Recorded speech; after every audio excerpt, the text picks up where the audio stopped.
নমস্কার, আমার নাম ডক্টর দীপজয়া সেন। আপনাদের সবাইকে আমার চ্যানেলে আন্তরিক ওয়েলকাম।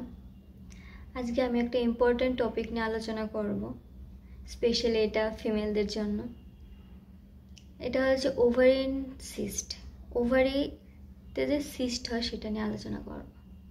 এটা আজকাল খুব কমন হয়ে দাঁড়িয়েছে, বিশেষত ওইসব মহিলাদের যেসব এজ গ্রুপটা রিপ্রোডাক্টিভ এজ গ্রুপ বলে থাকে।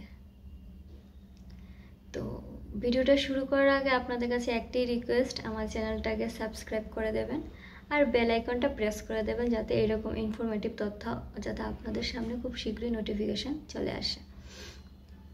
তাহলে শুরু করছি আজকের ভিডিওটা। ফার্স্ট কোশ্চেন হয়েছে ওভারি কি? ওভারি হয়েছে ফিমেল রিপ্রোডাক্টিভ অর্গানের একটা পার্ট।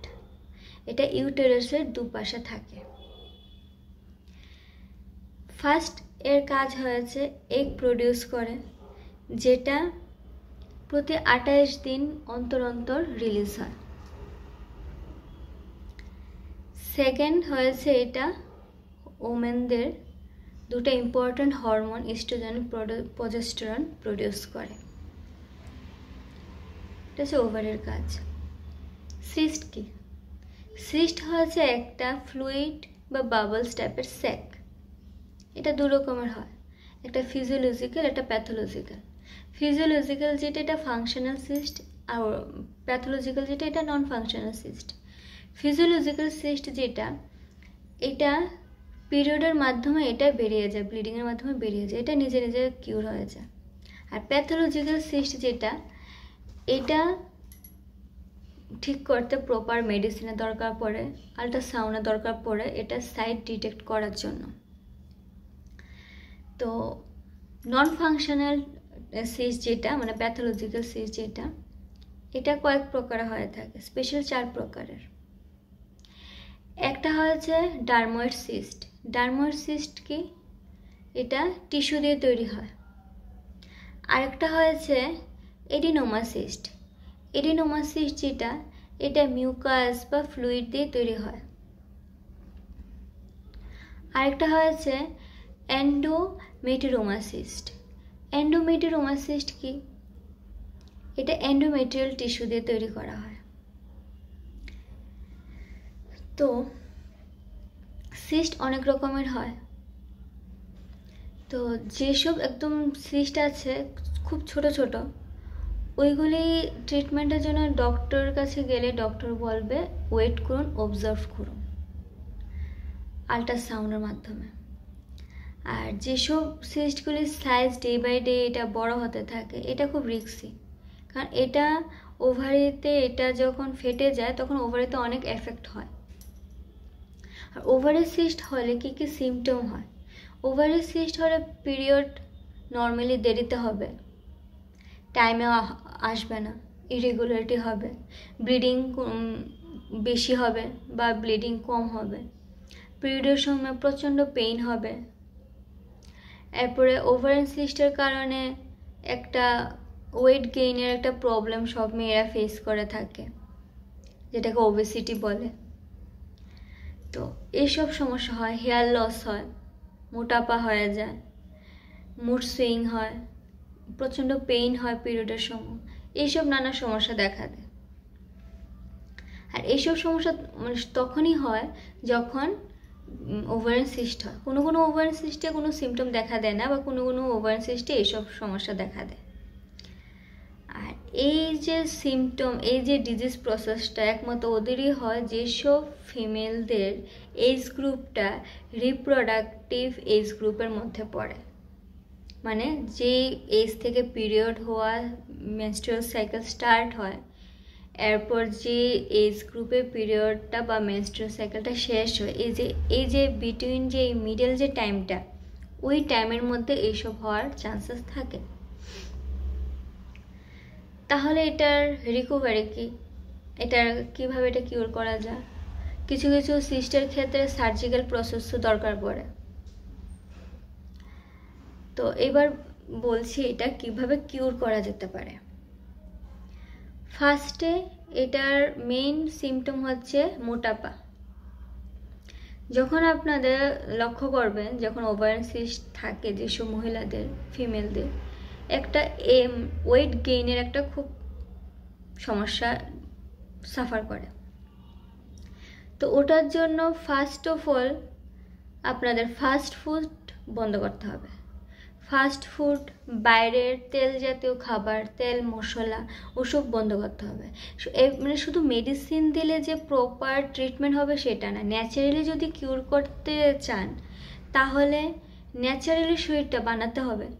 তার মানে কি, মেডিসিনটা এফেক্ট তখনই করবে যদি আমার শরীরটা ন্যাচারালি মানে ঠিক থাকে। যদি আর্টিফিশিয়ালভাবে করা যায় তাহলে সার্জিক্যাল প্রসেস আছে, কিন্তু এটাতে কতটা কিউর হবে তার ঠিক গ্যারান্টি থাকে না সবসময়। তাহলে fast food, oily product, process food ওসব বন্ধ করতে হবে। লেট নাইট স্লিপ, দেরিতে ঘুমানো, দেরিতে ঘুম থেকে ওঠা ওসব বন্ধ করতে হবে। টাইমে 10টা 10:30 এরকম টাইমে খেয়ে ঘুমাতে হবে। সকালে আর্লি মর্নিং উঠতে হবে, একটু এক্সারসাইজ করতে হবে, বডিটাকে ফ্লেক্সিবল করতে হবে, রিল্যাক্স করতে হবে, ওভার থিঙ্কিং করা চলবে না। আর ভেজিটেবল মাস্ট ইনটেক করতে হবে, ভেজিটেবল খেতে হবে বেশি, ফ্রুটস খেতে হবে বেশি, মানে পরিমাণ মতোই, মানে ভেজিটেবল ফ্রুটস এগুলি মেইন প্রপার ডায়েট। ফাইবার, ডাল, বিভিন্ন ধরনের ডাল, শাকসবজি ওসব। এ হয়েছে লাইফস্টাইল, ডায়েট। এবার বলছি মেডিসিন। একটা হোমিওপ্যাথিক মেডিসিন আছে। হোমিওপ্যাথিকের মধ্যে অনেক মেডিসিনই আছে ওভারি সিস্ট কিউর করার জন্য। তা আমি যে একটা মেডিসিনের কথা বলবো সেটার মধ্যে হোমিওপ্যাথিক যত মেডিসিন আছে সবগুলির কম্বিনেশন এটাতে আছে, সব কম্পোজিশন আছে। তাহলে মেডিসিনটার নাম হয়েছে ওভাসিস্ট 8। এই মেডিসিনটার মধ্যে হোমিওপ্যাথিক যত ওভারিয়ান সিস্টের মেডিসিন আছে সবগুলির কম্বিনেশন আছে। তা আমি আপনাদেরকে একটা একটা করে মেডিসিন বলে দিচ্ছি এটার মধ্যে কি কি মেডিসিন ইনভলভ আছে।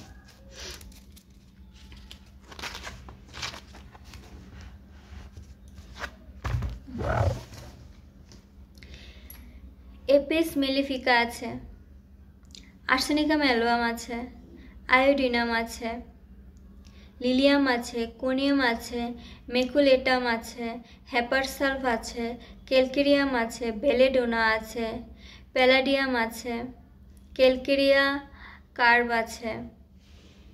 তো এই মেডিসিনগুলির ইনভলভ আছে, এই মেডিসিনগুলির কম্বিনেশনে একটা মেডিসিন তৈরি হয়েছে, এটার নাম হয়েছে ওভাসিস্ট 8।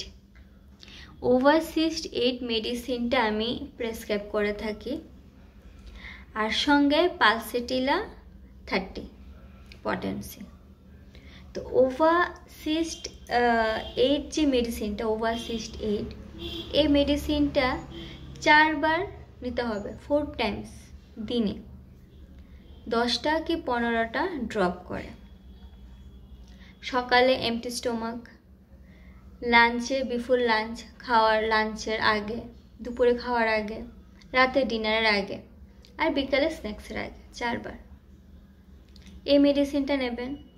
আর এই মেডিসিনটা নেওয়ার ঠিক 10 মিনিট পরে পালসেটিলা 30 নেবেন।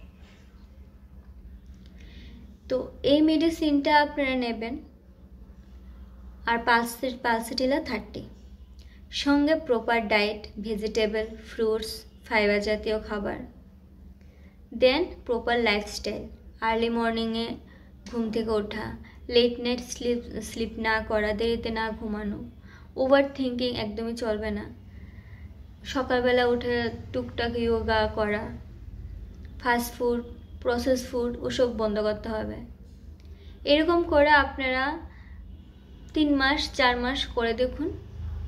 আর এইসব করার আগে, এই প্রসেসটা শুরু করার আগে আপনারা একবার আল্ট্রাসাউন্ড করে নেবেন। একবার জানা থাকা দরকার যে সিস্টটা আপনাদের আছে সেটার কত সাইজে আছে, কি প্রসেসে আছে। এরপর আপনারা এই প্রসেসটা শুরু করুন, মেডিসিনটা নিন, নিয়ে ঠিক 3-4 মাস পরে আবার আল্ট্রাসাউন্ড করুন, করে দেখুন আপনার ডিফারেন্সটা। তাহলে আপনি নিজেরাই বুঝতে পারবেন যে কতটা আপনাদের ইমপ্রুভমেন্ট হয়েছে। আশা করি ভিডিওটা আপনাদের কাছে খুব ভালো লেগেছে, খুব হেল্পফুল হবে। যদি আমি যেভাবে গাইডলাইন দিয়েছি, যেভাবে বলেছি সেইভাবে যদি প্রপার গাইড অ্যান্ড রেগুলেশন আপনি চলতে পারেন, তাহলে আশা করি ভালো রেজাল্ট দেবে।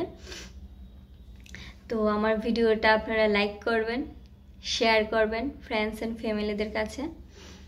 আর যদি কোনো কোশ্চেন থাকে এই বিষয়ে, কোনো ডাউট থাকে, তাহলে অবশ্যই কমেন্ট করবেন, আমি কমেন্টের সঠিক রিপ্লাই দিয়ে দেবো।